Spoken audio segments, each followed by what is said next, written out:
Shri K T Kunhikannan, രാജ്യം നിലനിൽപ്പിനായി പോരാടുമ്പോൾ കപ്പിത്താൻ ഭയന്നോടിയിരിക്കുന്നു. ഇതാണല്ലോ BJP ആണ് ഈ ആരോപണം പ്രധാനമായും ഉന്നയിക്കുന്നത്. ഈ ആരോപണം അതേ രീതിയിൽ BJP ഉന്നയിച്ച അതേ രീതിയിൽ തന്നെ ഇടതുപക്ഷത്തിനും ഉന്നയിക്കുവാൻ കഴിയുമോ? അങ്ങനെ ഉന്നയിക്കുകയാണെങ്കിൽ, ഇപ്പോൾ അമേഠിയിൽ നിന്ന് അദ്ദേഹം വയനാട്ടിലേക്ക് വന്നു എന്ന് പറയുമ്പോൾ, അമേഠിയിൽ നിന്നുള്ള തോൽവി ഭയന്നാണ് വന്നു എന്ന് പറയുമ്പോൾ, BJP ഉന്നയിക്കുന്ന വാദം അമേഠിയിൽ രാഹുൽ ഗാന്ധി തോൽക്കും, അതുകൊണ്ട് വയനാട്ടിലേക്ക് വന്നു, ഇവിടെ ഇടതുപക്ഷത്തെ അല്ല നേരിടേണ്ടിയിരുന്നത് BJPയെ തന്നെയാണെന്ന് നിങ്ങൾ പറയുമ്പോൾ, അമേഠിയിൽ രാഹുൽ ഗാന്ധിക്ക് തോൽവി ഉറപ്പാണ്, ഈ ഒരു നിലപാട് നിങ്ങൾക്കും ഉള്ളതാണോ? അങ്ങനെ ഒരു നിലപാടാണ് നിങ്ങൾക്കുള്ളതെങ്കിൽ ഈ മോദി തരംഗം ഇപ്പോഴും ഉത്തർപ്രദേശിൽ ഉണ്ട് എന്ന് നിങ്ങൾക്ക് തന്നെ സമ്മതിക്കേണ്ടി വരും. ഇല്ല എന്നാണല്ലോ നിങ്ങളുടെ നിലപാട്.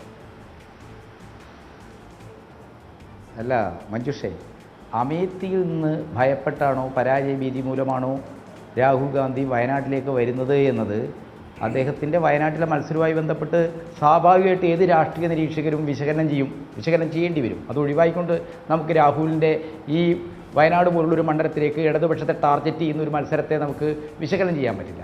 പക്ഷേ ഞങ്ങളുടെ വിമർശനം അതല്ല. ഇന്ത്യയിൽ മതനിരപേക്ഷ ശക്തികൾ BJPയെ അധികാരത്തിൽ നിന്ന് പുറന്തള്ളാൻ ഇന്ത്യയുടെ ഓരോ പ്രദേശത്തിൻ്റെയും സവിശേഷതക്കനുസരിച്ച് രാഷ്ട്രീയ യാഥാർത്ഥ്യങ്ങൾക്കനുസരിച്ച് ഏകോപനമുണ്ടാക്കി മത്സരിച്ച് മുന്നോട്ട് പോകുന്നൊരു സന്ദർഭമാണ്. അത്തരമൊരു സന്ദർഭത്തിൽ ഇടതുപക്ഷത്തിന് ഇതിൽ ചെറുതല്ലാത്തൊരു പങ്കുണ്ട്. എൻ്റെ സുഹൃത്ത് ജ്യോതികുമാർ ചാമക്കാലയെ സിദ്ദിഖ് ഇടതുപക്ഷം എവിടെ എന്തെന്നൊക്കെ ചോദിച്ചു കഴിഞ്ഞാലും ഇന്ത്യൻ രാഷ്ട്രീയത്തിൽ ഇടതുപക്ഷത്തിന് പ്രമുഖമായ പങ്കുണ്ട്. മറ്റൊരു കാര്യം കൂടി ഞാൻ ഓർമ്മിക്കുകയാണ്. ഈ ബംഗാളിൽ നിന്ന് വരാൻ പോകുന്ന വാർത്തകൾ നമുക്ക് കേൾക്കാം. ഈ തെരഞ്ഞെടുപ്പ് കഴിയട്ടെ. ബംഗാളിൽ CPM 2014 എങ്ങനെയാണ് റിവൈവ് ചെയ്ത് വരുന്നത്, എങ്ങനെയാണ് മുർഷിദാബാദിലും റായ്ഗഡിലുമൊക്കെ കോൺഗ്രസ്സായിട്ട് ഞങ്ങൾ ധാരണ ഉണ്ടാക്കാൻ ശ്രമിച്ചിട്ടുണ്ട്. പക്ഷേ കോൺഗ്രസ്സുകാർ അവിടെ അതിന് തയ്യാറല്ല. അവർക്ക് അധികാരമുഖ സ്ഥാനവുമാണ്.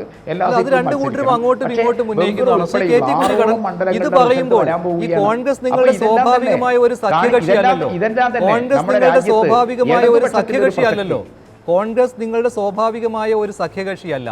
അതുമാത്രമല്ല, തെരഞ്ഞെടുപ്പിന് ശേഷം ഉരുത്തിരിഞ്ഞു വരുന്ന സമവാക്യം എന്തു തന്നെയായാലും ഇപ്പോൾ CPMൻ്റെയും ഇടതുപക്ഷത്തിൻ്റെയും നേതാക്കൾ ഒക്കെ പറയുന്നത് രാഹുൽ ഗാന്ധിയെ ഞങ്ങൾ ഒരിക്കലും പ്രധാനമന്ത്രിയായി ഉയർത്തിക്കാട്ടിയിട്ടില്ല, അങ്ങനെ ഒരാൾ ഇപ്പോഴേ ഞങ്ങളുടെ മനസ്സിലുണ്ടെന്ന് പറയുവാൻ പറ്റില്ല, മതേതര സർക്കാരാണ് ഞങ്ങളുടെ ലക്ഷ്യം എന്ന് നിങ്ങൾ പറയുകയാണ്. അപ്പോൾ സ്വാഭാവികമായ ഒരു ഘടകകക്ഷിയല്ല കോൺഗ്രസ് നിങ്ങളുടെ, ഒരിടത്തും അങ്ങനെയല്ല.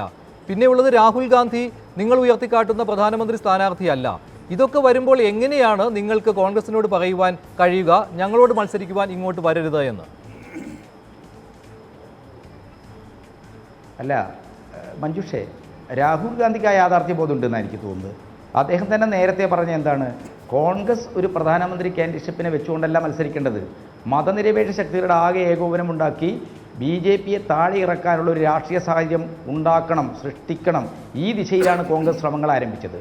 പക്ഷേ 5 സംസ്ഥാനങ്ങൾ നടന്ന തെരഞ്ഞെടുപ്പിൽ കോൺഗ്രസ്സിന് അവിടെ അധികാരത്തിൽ വരാൻ കഴിഞ്ഞു. അവരെ വോട്ടിൻ്റെ ശതമാനമൊക്കെ നോക്കുമ്പോൾ നമ്മളത് പഠിക്കേണ്ട കാര്യം കേട്ടോ. കോൺഗ്രസ്സിന് അധികാരത്തിൽ വരാൻ കഴിഞ്ഞു. അങ്ങനെ അധികാരത്തിൽ വന്ന ഒരു സാഹചര്യം വന്നപ്പോൾ എന്താണ്, കോൺഗ്രസ്സിലെ പല നേതാക്കന്മാർക്കും ഞങ്ങൾക്ക് ഒറ്റക്കക്ഷി എന്ന നിലക്ക് പ്രധാനമന്ത്രി സ്ഥാനത്തേക്ക് എത്താൻ കഴിയും, കേന്ദ്ര ഭരണകക്ഷിയാകാൻ കഴിയും എന്നൊക്കെയുള്ള ഒരു വ്യാമോഹം ഉണ്ടായിട്ടുണ്ട്.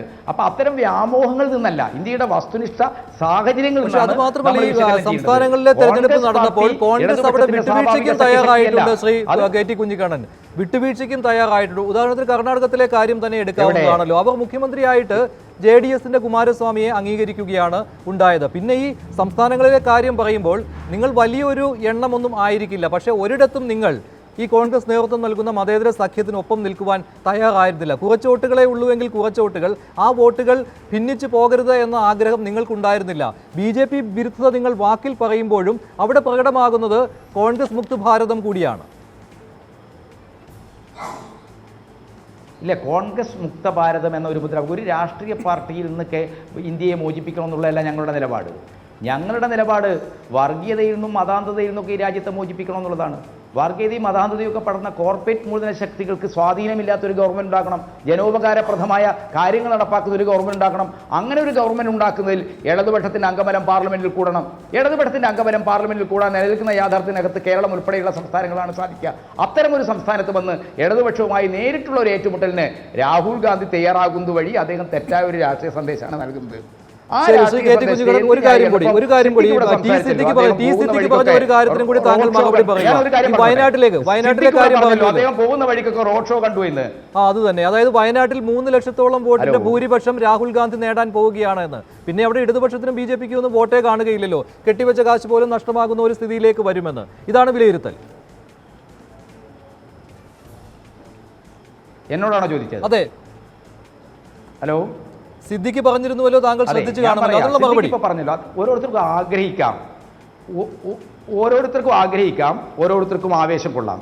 സിദ്ദിഖ് ഇപ്പോൾ കരുവാരക്കുണ്ട് വഴി പോകുന്ന വഴിക്ക് ഇടതുപക്ഷ പ്രവർത്തകരൊക്കെ റോഡ് ഷോ നടത്തുന്നത് കണ്ടു. ഇതിനേക്കാൾ വലിയ ഇളക്കി മറിച്ച റോഡ് ഷോ ആയിരുന്നു UP തെരഞ്ഞെടുപ്പിൽ പ്രിയങ്ക ഗാന്ധിയും രാഹുൽ ഗാന്ധിയും നടത്തിയത്. തെരഞ്ഞെടുപ്പിന്റെ ഫലം റിസൾട്ട് വന്നപ്പോൾ എന്താ സംഭവിച്ചതെന്ന് നമുക്കറിയാം. എന്നാൽ ഒരു റോഡ് ഷോ നടത്താതെ BSPയും സമാജ്വാദി പാർട്ടിയും ഗോരഖ്പൂരിലും ഫുൽപൂറിലും കോൺഗ്രസിനെ മാറി നിർത്തി തെരഞ്ഞെടുപ്പ് വിജയിച്ചപ്പോൾ 1 ലക്ഷത്തിന് മുകളിൽ ഭൂരിപക്ഷം ഈ 2 മണ്ഡലങ്ങളിലും യോഗി ആദിത്യനാഥിനെ പോലുള്ള BJPയുടെ മോഡി കഴിഞ്ഞാൽ BJP രണ്ടാമനായിട്ടുള്ള ഒരാൾ മത്സരിച്ച് സീറ്റിൽ ഉപതെരഞ്ഞെടുപ്പ് നടന്നപ്പോൾ അവിടെ സമാജ്വാദി പാർട്ടിക്കും BSPക്കും നേടാൻ കഴിയും. ഞാൻ പറഞ്ഞു വരുന്ന വിഷയം, ആരും അഹങ്കരിക്കരുത്. ഞങ്ങളാണ് കാര്യങ്ങളൊക്കെ തീരുമാനിക്കുന്നത്. ആരെയും ചെറുതാക്കി കാണേണ്ട പ്രശ്നമില്ല. ഔചിത്യപൂർവ്വം പെരുമാറാൻ ഒരു ദേശീയ രാഷ്ട്രീയ നേതൃത്വത്തിന് കഴിയണം. അത്തരം ഔചിത്യപൂർവമായ ഒരു സമീപനമല്ല രാഹുൽ ഗാന്ധിയുടെ സ്ഥാനാർത്ഥിത്വം വയനാട്ടിൽ പ്രഖ്യാപിക്കുക വഴി കോൺഗ്രസ് നേതൃത്വം ചെയ്തിരിക്കുന്നത്. കേരളത്തിലെ കോൺഗ്രസുകാരുടെ സംഘടിതമായ രാഷ്ട്രീയ അജണ്ടയിലേക്ക് വീണു കൊടുക്കുകയാണ് രാഹുൽ ഗാന്ധി. ഇപ്പോൾ മാധ്യമപ്രവർത്തകനായ ജേക്കബ് ജോർജ് കൂടി ചേരുകയാണ്. ശ്രീ ജേക്കബ് ജോർജ്, ഹൈക്കമാൻഡിന്റെ വിലയിരുത്തൽ കേരളത്തിൽ മാത്രമല്ല തരംഗമുണ്ടാകാൻ പോകുന്നത്, സമീപ സംസ്ഥാനങ്ങളിൽ കൂടി തരംഗമുണ്ടാകാൻ പോകുന്നു രാഹുലിന്റെ വരവെന്നാണ്. ഇടതുപക്ഷം പറയുന്നത് ഞങ്ങളെ നേരിടുവാൻ എന്തിനാണ് ഇങ്ങോട്ട് വരുന്നത്, BJPയാണ് മുഖ്യശത്രുവെന്ന് പ്രഖ്യാപിച്ച സ്ഥിതിക്ക് എന്നാണ്. കോൺഗ്രസ് ഹൈക്കമാൻഡിന്റെ വിലയിരുത്തൽ അത് സത്യമായി തീരുമോ? ഇത്തരത്തിലുള്ള തരംഗമുണ്ടാക്കുവാൻ കഴിയുമോ രാഹുൽ ഗാന്ധിക്ക് വയനാട്ടിൽ എത്തുക വഴി? എന്താണെങ്കിലും കേരളത്തിലെ കോൺഗ്രസിനെ ഒന്ന് ഉഷാറാക്കാൻ, തെരഞ്ഞെടുപ്പ് രംഗത്തേക്ക് സജീവമായിട്ട് രംഗത്തിറക്കാൻ രാഹുൽ ഗാന്ധിയുടെ വരവിന് കഴിയും, യാതൊരു സംശയമില്ല. വയനാട്ടിൽ അല്ലെങ്കിൽ തന്നെ അതൊരു കോൺഗ്രസിൻ്റെ സിറ്റിംഗ് സീറ്റാണ്. 2 തവണ MI ഷാനവാസ് ജയിച്ച സീറ്റാണ്. അവിടെ യാതൊരു സംശയമില്ലാതെ രാഹുൽ ഗാന്ധിക്ക് ജയിക്കാം, അതിനകത്ത് പ്രശ്നമൊന്നുമില്ല. ചുറ്റുമുള്ള മണ്ഡലങ്ങളിലും ചിലപ്പോൾ കേരളം ഒട്ടാകെയും കോൺഗ്രസിന് അനുകൂലമായ ഒരു സ്ഥിതിവിശേഷം ഉണ്ടാക്കാൻ കഴിയും. ഇവിടെ 2 ശക്തികൾ തമ്മിൽ മത്സരിക്കുമ്പോൾ ഇടതുപക്ഷം ഒരു വശത്ത് കോൺഗ്രസിൻ്റെ നേതൃത്വത്തിൽ, അല്ല രാഹുൽ ഗാന്ധിയുടെ നേതൃത്വത്തിൽ UDF തന്നെ മറുവശത്ത് നിൽക്കുന്നു. അപ്പോൾ BJP, എനിക്ക് തോന്നുന്നു BJPക്കാണ് കുറച്ചും കൂടെ ക്ഷീണം തട്ടാൻ സാധ്യത ഉള്ളത്. ഇവിടെ വർഷങ്ങളായിട്ടുള്ള ട്രഡീഷണൽ ശത്രുക്കൾ കാര്യമായിട്ട് ഏറ്റുമുട്ടുമ്പോൾ 3ാം സ്ഥാനത്തിന് വേണ്ടി പിടിക്കുന്ന BJP, അവരിപ്പോൾ A ക്ലാസ് സീറ്റുകളൊക്കെ A+ സീറ്റുകളൊക്കെ നിർണ്ണയിച്ചു വെച്ചിട്ടുണ്ട്. അവിടെ പോലും BJPക്ക് അല്പം ക്ഷീണമുണ്ടാവില്ലേ എന്ന് ഞാൻ സംശയിക്കുന്നു. കാരണം ഇവിടെ രാഷ്ട്രീയ മത്സരം, അല്ലെങ്കിൽ തന്നെ രാഷ്ട്രീയ മത്സരം UDFും LDFും തമ്മിലാണ്. ആ മത്സരം കൂടുതൽ കടുക്കുകയാണ് രാഹുൽ ഗാന്ധി വന്നതോടുകൂടി. അത് BJPയെ ബാധിക്കും എന്നാണ് എനിക്ക് തോന്നുന്നത്. ഇടതുപക്ഷത്തിനെതിരെ മത്സരിക്കുവാൻ രാഹുൽ എന്തിനു വരണം? ഇത്തരമൊരു സന്ദേശം എന്തിനു നൽകണം? ഇതൊരു രാഷ്ട്രീയമായ ഒരു ചോദ്യം മാത്രമല്ലേ? ഇതിൽ പിടിച്ചുകൊണ്ട് എത്ര നാൾ ഈ പ്രചാരണ രംഗത്ത് മുന്നോട്ട് പോകുവാൻ LDFന് കഴിയും? ഇല്ല, അത് എനിക്ക് തോന്നുന്നില്ല. LDFന് ആ ചോദ്യം ചോദിക്കാനുള്ള അവകാശമുണ്ട്. ആ അവകാശത്തെ ഞാൻ നിഷേധിക്കുന്നില്ല. ആ അവകാശമുണ്ട്. ആ അവകാശം അത് പറയുമ്പോൾ അതിനകത്ത് രാഷ്ട്രീയമുണ്ട്. കാരണം ദേശീയ നേതൃത്വത്തിൽ ഈ തെരഞ്ഞെടുപ്പ് BJP ഭരണം തുടരണമോ വേണ്ടിയോ എന്നുള്ളതിൻ്റെ പേരിലാണ്. മോഡി ഭരണം തുടരണമോ വേണ്ടിയോ എന്നുള്ള ഒരേ ഒരു വിഷയത്തിൻ്റെ അടിസ്ഥാനത്തിലാണ് ദേശീയ തെരഞ്ഞെടുപ്പ്. അങ്ങനെ ഒരു തെരഞ്ഞെടുപ്പ് നടത്തുമ്പോൾ BJPക്കെതിരെ ഒരു ഐക്യനിര, പ്രതിപക്ഷ ഐക്യനിര കെട്ടിപ്പടുക്കാൻ കോൺഗ്രസിന് കഴിഞ്ഞിട്ടുണ്ടോ? രാഹുൽ ഗാന്ധി കഴിഞ്ഞിട്ടുണ്ടോ? കഴിഞ്ഞിട്ടില്ല. പക്ഷേ അവർ മുന്നിൽ കാണുന്ന ഒരു പോസ്റ്റ് പോൾ അലയൻസിൽ ഇടതുപക്ഷമുണ്ട്.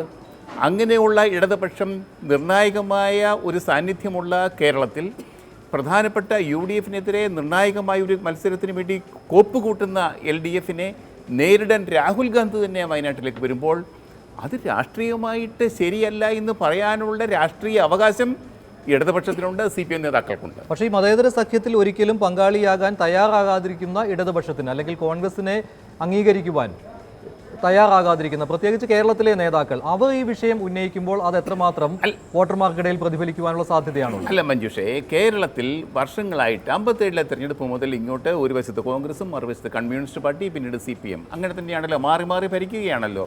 മാറി മാറി ഭരിക്കുന്ന കോൺഗ്രസ് CPMഉം ആ 2 ശക്തികൾക്കിടയിലേക്കാണ് BJP കടന്നു വരാൻ ശ്രമിക്കുന്നത്. അതുകൊണ്ട് ഈ മത്സരത്തിൻ്റെ ശക്തി ഒരു വശത്ത് കോൺഗ്രസും മറുവശത്ത് CPM നിൽക്കുക എന്നതാണ് കേരള രാഷ്ട്രീയത്തിൻ്റെ ഭൂമികയുടെ പ്രത്യേകത. ആ പ്രത്യേകത ഒന്നുകൊണ്ട് മാത്രമാണ് ബി ജെ പിക്ക് ഇവിടെ കടന്നു വരാൻ കഴിയാത്തത്. അതുകൊണ്ട് ആ പ്രത്യേകതയെ ചോദ്യം ചെയ്യുന്നതൊന്ന് രാഹുൽ ഗാന്ധി ചെയ്യരുത് എന്നാണ് CPM ആവശ്യപ്പെടുന്നത്. അത്രമാത്രമേ ഉള്ളൂ. അതാണ് അതിൻ്റെ രാഷ്ട്രീയത്തിൻ്റെ കാതൽ. ശ്രീ ജ്യോതികുമാർ ചാമക്കാല, ഈ രാഷ്ട്രീയ വിഷയം ഉന്നയിക്കുവാൻ എന്തായാലും CPM-നും LDF-നും അവകാശമുണ്ട്. മഞ്ജുഷേ, അത് പറയുമ്പോൾ നിങ്ങൾ മനസ്സിലാക്കേണ്ടതാണ്, ഇവിടെ കോൺഗ്രസിനെ സംബന്ധിച്ച് കോൺഗ്രസ് അദ്ദേഹം ഒരേ സമയം തന്നെ രണ്ട് കാര്യങ്ങൾ പറയാം. ഒന്ന്, ഒരേ സമയം UDF-ഉം LDF-ഉം തമ്മിലാണ് ഇവിടെ മത്സരം. ഇവിടെ LDF-ഉം UDF-ഉം തമ്മിൽ നടക്കുന്ന മത്സരത്തിൽ UDF-ൻ്റെ ക്യാമ്പിൻ്റെ ക്യാപ്റ്റനായി ദേശീയ തലത്തിൽ ഞങ്ങളുടെ പ്രസിഡന്റ് അധ്യക്ഷൻ തന്നെ വരുന്നു എന്നല്ലേ ഇന്നത്തെ പ്രാധാന്യമായിട്ടുള്ളത്. അവിടെ എന്താ വ്യത്യാസം പൊളിറ്റിക്കലായിട്ടുള്ളത്? അദ്ദേഹം വരാൻ പാടില്ല എന്ന് എന്ത് ലോജിക്കിൻ്റെ അടിസ്ഥാനത്തിലാണ് പറയുന്നത്? ഇപ്പോൾ KT കുഞ്ഞിക്കണ്ണൻ തന്നെ പല കാര്യങ്ങളും ഇതിനകത്ത് അഭിപ്രായം പറയുന്നു. അദ്ദേഹം പറയുന്നു, ആയിക്കോട്ടെ, കേരളത്തിൽ LDF UDF ആണ്, ദേശീയ തലത്തിൽ ഏതെങ്കിലും ഒരു നിലപാട് കോൺഗ്രസിൻ്റെ അദ്ദേഹം അനുകൂലിച്ച് സംസാരിച്ചോ? ഇപ്പോൾ ഏറ്റവും അവസാനം പറയുന്നത് 4-5 അസംബ്ലി തെരഞ്ഞെടുപ്പിൽ ജയിച്ചെങ്കിലും അവിടുത്തെ വോട്ട് ഷെയർ നോക്കേണ്ടതുണ്ട്. അദ്ദേഹം പോയി നോക്കിയിട്ട് വരട്ടെന്നേ. അപ്പോൾ അന്ധമായ കോൺഗ്രസ് വിരോധം എന്ത് സംഭവിച്ചാലും ഇവിടെ പിണറായിക്ക് ഒരു വ്യക്തതയുണ്ട്, പ്രകാശ് കാരാട്ടിന് വ്യക്തതയുണ്ട്, കോടിയേരിക്ക് വ്യക്തതയുണ്ട്, കേരള ഘടകത്തിന് വ്യക്തതയുണ്ട്. ഏത് കാര്യത്തിലാണ്? ഒറ്റ കാര്യത്തിലേ ഉള്ളൂ, കോൺഗ്രസിനെ അടുപ്പിക്കാനാകില്ല എന്നുള്ള വ്യക്തത മാത്രമാണ് അവർക്കുള്ളത്. അവർക്ക് അന്ധമായ കോൺഗ്രസ് വിരോധം അവർ വെച്ച് പുലർത്തുന്നു. ആ കോൺഗ്രസ് വിരോധവുമായി ഇവിടെ നിൽക്കുമ്പോൾ പിന്നെ ഞങ്ങൾ പറയുകയാണെന്നുണ്ടെങ്കിൽ നിങ്ങൾ എന്തിനാണ് വരുന്നത് ചോദിക്കാൻ നിങ്ങൾക്ക് ഉളുപ്പില്ലേ? നിങ്ങൾക്ക് ലജ്ജയില്ലേ? രാഹുൽ ഗാന്ധി എന്തുകൊണ്ട് ഇങ്ങോട്ട് വരുന്നു എന്ന് നിങ്ങൾ ദേശീയ തലത്തെക്കുറിച്ച് പറയുന്നു. നിങ്ങളിത് കഴിഞ്ഞാൽ നിങ്ങൾ ഞങ്ങളോടൊപ്പം ഉണ്ടാകുമെന്ന് എന്താ ഉറപ്പ്? പോസ്റ്റ് പോൾ അലയൻസിനെ സംബന്ധിച്ച് ഇപ്പോൾ ചർച്ച ചെയ്യേണ്ട എന്ന് ഈ 2019 ഫെബ്രുവരി മാസം 25-ാം തീയതി തിരുവനന്തപുരത്ത് തന്നെ പിന്നെ സീതാറാം യെച്ചൂരി പറഞ്ഞിട്ടുണ്ട്. പക്ഷേ അദ്ദേഹത്തിൻ്റെ മനസ്സിലിപ്പോൾ അതല്ലായിരുന്നു. അത് സമ്മതിച്ചു കൊടുക്കാത്തത് കേരള ഘടകം തന്നെയാണ്. അതിപ്പോൾ ഇവിടെ വന്ന് അദ്ദേഹം വീണ്ടും ആവർത്തിക്കുന്നുണ്ട്. അതുകൊണ്ടാണ് ഞാൻ പറഞ്ഞത്, സീതാറാം യെച്ചൂരിക്ക് പോലും തോന്നാത്ത കാര്യങ്ങൾ, സീതാറാം യെച്ചൂരിക്ക് കോൺഗ്രസിനോടുള്ള നിലപാട് പോലും കേരളത്തിലെ CPM നേതൃത്വത്തിലോ കേരളത്തിലെ പിന്നെ പോളിറ്റ് ബ്യൂറോ അംഗങ്ങൾക്ക് തോന്നുന്നില്ല.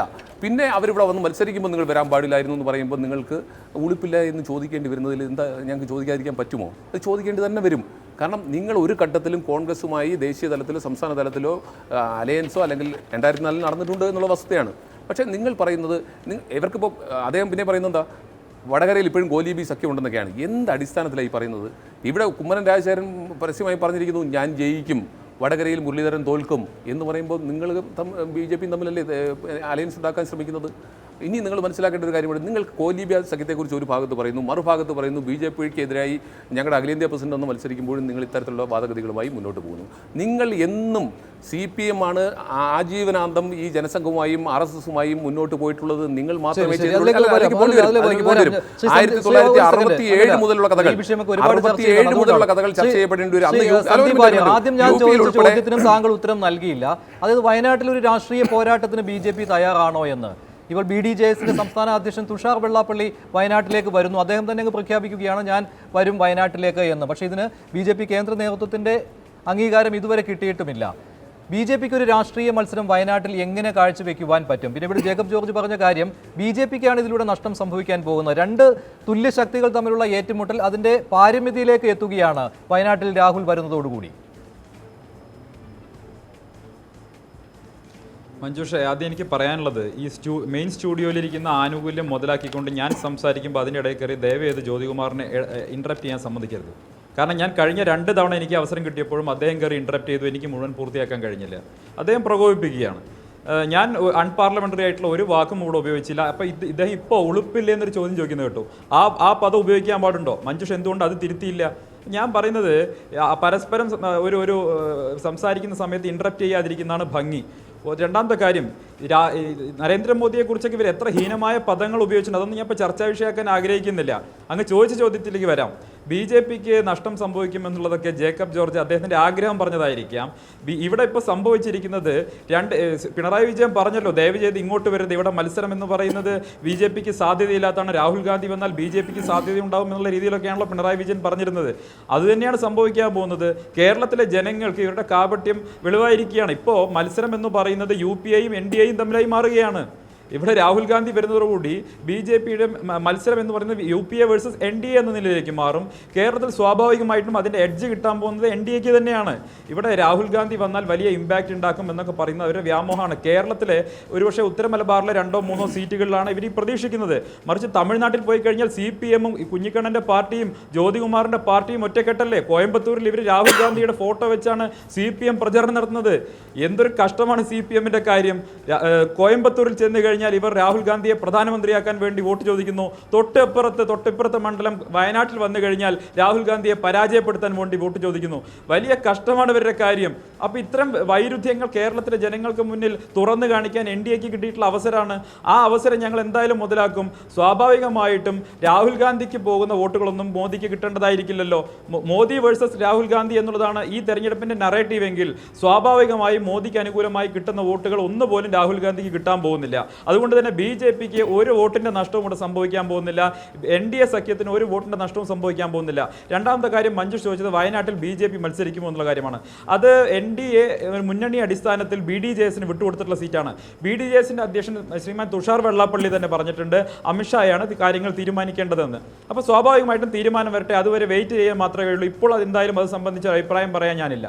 ശരി, ശ്രീ ജേക്കബ് ജോർജ്, സന്ദീപ് വാര്യർ പറഞ്ഞ ഒരു കാര്യം, താങ്കൾ പറഞ്ഞു ഇങ്ങനെയുള്ള തുല്യശക്തികളുടെ പോരാട്ടം വരുമ്പോൾ അവിടെ മൂന്നാമത്തെയാൾ പിന്തള്ളപ്പെട്ടു പോകുമെന്ന്. പക്ഷേ ഈ തുല്യശക്തികൾ ഉന്നയിക്കുന്ന വിഷയങ്ങൾ ഒരേ രീതിയിൽ ഉള്ളതാകുമ്പോൾ അവിടെ ദോഷമുണ്ടാവുക. ഇപ്പോൾ രാഹുൽ ഗാന്ധി നേരത്തെ ഇവിടെ ചർച്ച ചെയ്ത വിഷയമാണ്. ഈ BJP വിരുദ്ധതയിൽ CPMലെ LDFലെ സംസ്ഥാന നേതാക്കളെക്കാൾ ചാമ്പ്യനായി നിൽക്കുന്നത് രാഹുൽ ഗാന്ധിയാണല്ലോ. അപ്പോൾ അദ്ദേഹം ഉന്നയിക്കുന്ന വിഷയങ്ങൾ അതായിരിക്കുമല്ലോ ഈ ന്യൂനപക്ഷ വിഭാഗങ്ങളുടെ വോട്ടിന് വേണ്ടി ശ്രമിക്കുന്ന രണ്ട് മുന്നണികൾ തമ്മിൽ ഏറ്റുമുട്ടുമ്പോൾ എങ്ങോട്ടാണ് വോട്ട് പോകുന്നത് എന്ന് വിലയിരുത്താൻ കഴിയുക. അതായത് UDF പക്ഷത്തേക്ക് വോട്ടുകൾ പോകും, അങ്ങനെ UDFന് ഒരു മേൽക്കൈ ഉണ്ടാകുന്നു. പക്ഷേ അവിടെ BJPയിൽ നിന്ന് വോട്ടുകൾ ചോർന്നു പോകുന്നില്ല എന്ന് സന്ദീപ് വാര്യർ അവകാശപ്പെടുകയാണ്. അപ്പോൾ മോദി വേഴ്സസ് രാഹുൽ എന്ന രീതിയിലേക്ക് മത്സരം വരുമ്പോൾ അവിടെ ഗുണം കിട്ടുക UDFനാണ്, ദോഷം വരിക LDFനാണ്. BJPക്ക് പ്രത്യേകിച്ച് ഒന്നും സംഭവിക്കാൻ പോകുന്നില്ല. ഇല്ല, അതൊരു ഇൻ്റർപ്രിട്ടേഷനാണ്. പക്ഷേ ഞാൻ പറയട്ടെ, രാഹുൽ ഗാന്ധി വയനാട്ടിൽ മത്സരിക്കുന്നത് UDFൻ്റെ സ്ഥാനാർത്ഥിയായിട്ടാണ്. UDF സ്ഥാനാർത്ഥി രാഹുൽ ഗാന്ധിയെ വിജയിപ്പിക്കുക എന്നായിരിക്കും അവിടുത്തെ ചുവരെഴുത്തുകൾ, മുദ്രാവാക്യങ്ങൾ ഒക്കെ. അങ്ങനെ വരുമ്പോൾ UDF വേഴ്സസ് LDF. പക്ഷേ 2004 UPA 1 ബഹുമാനപ്പെട്ട ജ്യോതികുമാർ ചാമക്കാല കേൾക്കണം, അന്ന് ഇടതുപക്ഷം സുർജിത്തൊക്കെ കിച്ചൻ ക്യാബിനറ്റിലെ അംഗങ്ങളായിരുന്നു.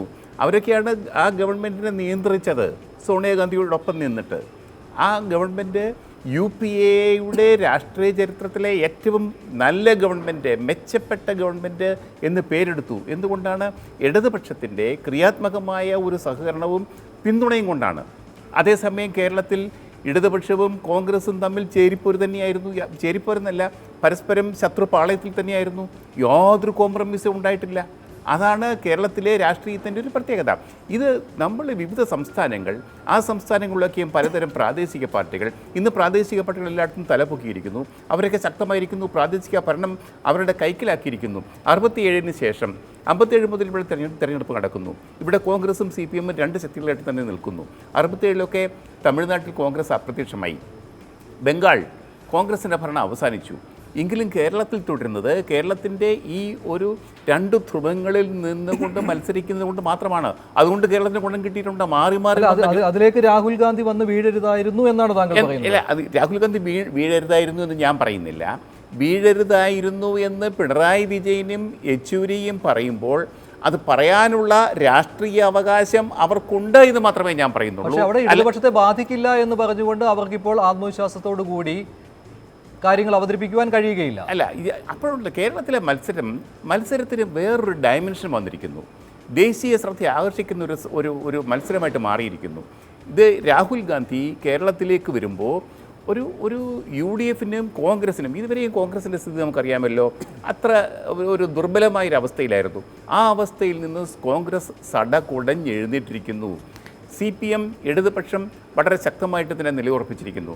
ഞാൻ പറയുന്നത് അവിടെ BJPയുടെ സ്ഥാനം ഈ രണ്ട് ശക്തികൾക്കും ഇടയ്ക്ക് ഒരു പുതിയ സ്പേസ് കണ്ടെത്താൻ വേണ്ടിയുള്ള, ലോക്സഭയിലേക്ക് BJP ഒരാളെ പോലും കേരളത്തിൽ നിന്ന് അയച്ചിട്ടില്ലല്ലോ. ഒരാളെയെങ്കിലും അയക്കാൻ കഴിയുമോ എന്നുള്ള ചോദ്യത്തിന്റെ പ്രസക്തി ഇവിടെയാണ് നാം കാണേണ്ടത്.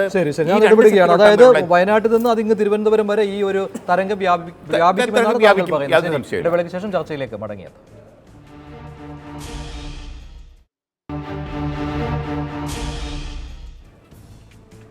ശ്രീ KT കുഞ്ഞിക്കണ്ണൻ, ഇപ്പോൾ നിങ്ങൾക്കും UDFനുമെതിരെയുള്ള ഒരാരോപണത്തിൻ്റെ ശക്തി കുറഞ്ഞിട്ടില്ലേ? അതായത് LDF ജയിച്ചാലും UDF ജയിച്ചാലും കേന്ദ്രത്തിൽ BJP വിരുദ്ധ സർക്കാരിന് വളമിടുന്നതാണ്. അപ്പോൾ പിന്നെ കേരളത്തിൽ ആര് ജയിച്ചാലും എന്താണ് കുഴപ്പം? ഇപ്പോൾ ദേശീയ പാർട്ടി എന്ന സ്ഥാനം നിലനിർത്തുന്നതിന് വേണ്ടി CPMഉം പിന്നെ ഈ മതേതര സർക്കാരിൻ്റെ നേതൃത്വത്തിലേക്ക് ഞങ്ങളാണ് വരുന്നത് എന്നതിന് വേണ്ടി കോൺഗ്രസും UDFും പരസ്പരം പോരടിക്കുന്നു. ഈ ഒരു ആരോപണം ഉള്ളതാണല്ലോ. അതിപ്പോൾ രാഹുലിൻ്റെ വരവോടുകൂടി അല്ലെങ്കിൽ നിങ്ങൾ രാഹുലിനെ തുറന്നെതിർക്കുന്നതോടുകൂടി അന്ത്യം കുറിച്ചിരിക്കുകയല്ലേ? അതൊരു നേട്ടമായും അവകാശപ്പെട്ട് വരാവുന്നതാണല്ലോ.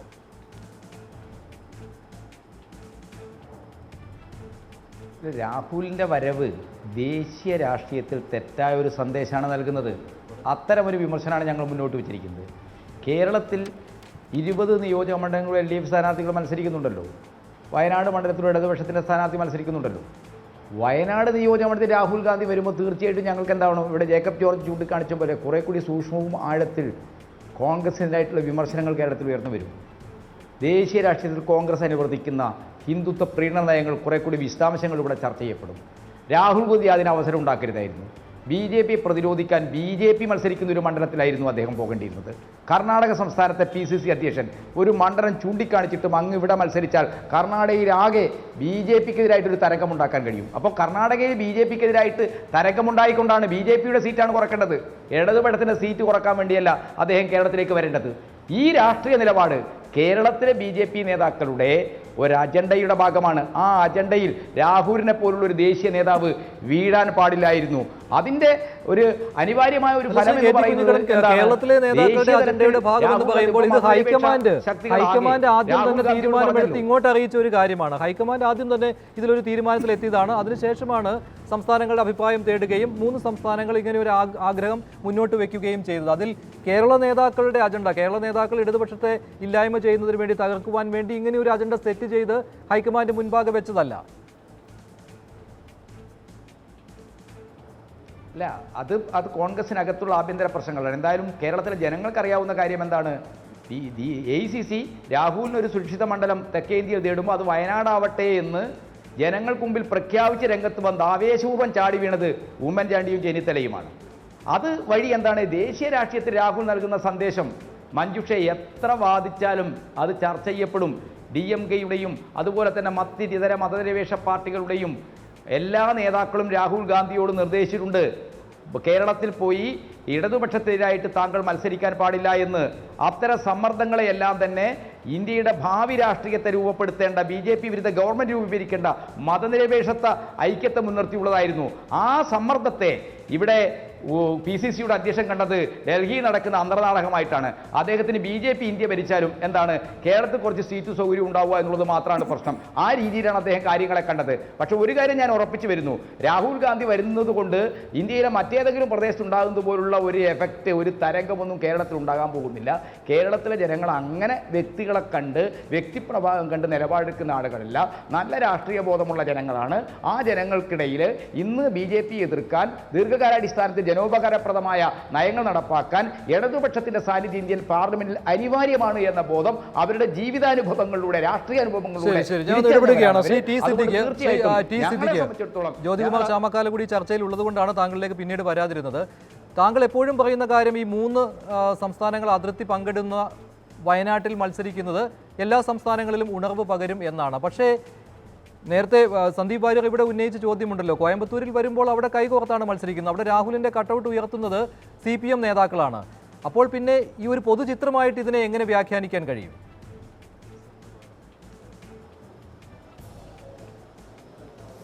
ഒന്ന്, രാഹുൽ ഗാന്ധിയുടെ സ്ഥാനാർത്ഥിത്വം വയനാട് പാർലമെന്റ് സെഗ്മെന്റിലേക്ക് ഞങ്ങൾ കൊണ്ടുവന്നതിൻ്റെ പിറകിൽ ഒരുപാട് രാഷ്ട്രീയപരമായിട്ടുള്ള മാനങ്ങൾ അതിലുണ്ട്. ഒന്ന്, UDFന് ശക്തമായിട്ടുള്ള ഒരു ബേസുള്ള മണ്ഡലം. 2, അതിർത്തികൾ 2 സ്റ്റേറ്റുമായി അതിർത്തികൾ പങ്കിടുന്ന കേരളത്തിനകത്തുള്ള 20 പാർലമെന്റ് മണ്ഡലങ്ങളിൽ 1. സ്വാഭാവികമായി അതിൻ്റെ പ്രസരിപ്പ് മറ്റുള്ളിടത്തേക്കും സ്വാഭാവികമായി വ്യാപിക്കും. മറ്റൊരു പ്രധാനപ്പെട്ടതായിരിക്കുന്ന കാര്യം, ഇതുമായി ബന്ധപ്പെട്ടുകൊണ്ട് 2 കാര്യങ്ങൾക്ക് എനിക്ക് ഒരു വിരൽ ചൂണ്ടൽ നടത്തിക്കൊണ്ട് സംസാരിക്കേണ്ടതുണ്ട്. ഒന്ന്, ബഹുമാനീയ ശ്രീ KP കുഞ്ഞിക്കണ്ണൻ പറഞ്ഞു, ഇത് നൽകുന്ന സന്ദേശം ഇത് ശരിയല്ല. ഞാൻ ബഹുമാനീയനായ ശ്രീ KP കുഞ്ഞിക്കണ്ണനോട് ചോദിക്കുന്നു, നിങ്ങൾ PBയിലും നിങ്ങൾ CCയിലും എടുത്ത നിലപാട് കോൺഗ്രസിൻ്റെ കൂടെ വിശാല മതനിരപേക്ഷ ജനാധിപത്യ സഖ്യം ഉണ്ടാവരുത് എന്ന് തീരുമാനമെടുത്ത് വോട്ട് ചെയ്ത് നിങ്ങൾ പ്രകാശ് കാരാട്ടിൻ്റെ കൂടെ സീതാറാം യെച്ചൂരിക്കെതിരെ നിലപാട് സ്വീകരിച്ചതായിരിക്കുന്ന പാർട്ടി ഘടകമാണ് കേരളത്തിലെ CPIM നേതൃത്വം. നിങ്ങൾ നേരത്തെ സ്വീകരിച്ച നിലപാട് ദേശീയ തലത്തിൽ മതനിരപേക്ഷ ജനാധിപത്യ വിശാല സഖ്യത്തിന് കോൺഗ്രസ് നേതൃത്വത്തിൽ ഉണ്ടാകരുതെന്ന് ആഗ്രഹിച്ച ആളുകളാണ്. അതുകൊണ്ട് നിങ്ങൾക്കിത് പറയാനുള്ള ധാർമ്മികതയില്ല. പിന്നെ കോൺഗ്രസിന്റെ സീറ്റിൽ ആര് മത്സരിക്കണം എന്നുള്ളത് തീരുമാനിക്കുന്നത് കോൺഗ്രസ്സാണ്. അത് രാഹുൽ ഗാന്ധി വരുമ്പോൾ അതിന് ജനസ്വീകാര്യത വർദ്ധിക്കുന്നു എന്നുള്ളതിൽ വിരളി പൂണ്ടിട്ട് ശരി, ഞാൻ ഇടപെടുകയാണ്. പിന്നെ നേരത്തെ ശ്രീ BJP സമയമില്ല, അതുകൊണ്ടാണ് ഇടവേളയ്ക്ക് ശേഷം ചർച്ചയിലേക്ക് മടങ്ങിയെത്താം.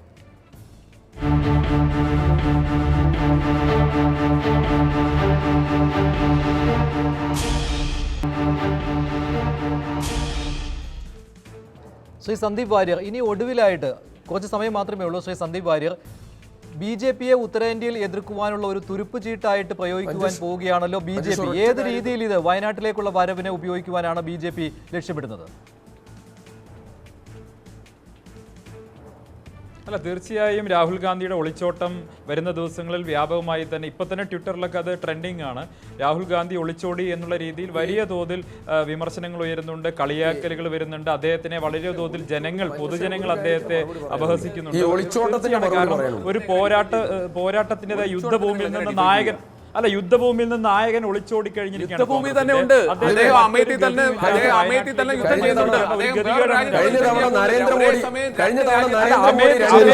ചർച്ച അവസാനിപ്പിക്കുകയാണ്. എന്തായാലും വരും ദിവസങ്ങളിൽ ഈ വിഷയം BJP ഉന്നയിക്കുമെന്ന കാര്യം ഉറപ്പാണ്. വയനാട്ടിൽ രാഹുൽ വന്നത് ഉത്തരേന്ത്യയിൽ ഉന്നയിക്കുവാൻ BJP ശ്രമിക്കും എന്ന കാര്യത്തിൽ യാതൊരു സംശയവുമില്ല. എന്തായാലും നന്ദി. ചർച്ചയിൽ പങ്കെടുത്ത എല്ലാവർക്കും. സൂപ്പർ പ്രൈം ടൈം അവസാനിക്കുകയാണ്. ഇടവേളയ്ക്ക് ശേഷം മഷി നോട്ട്.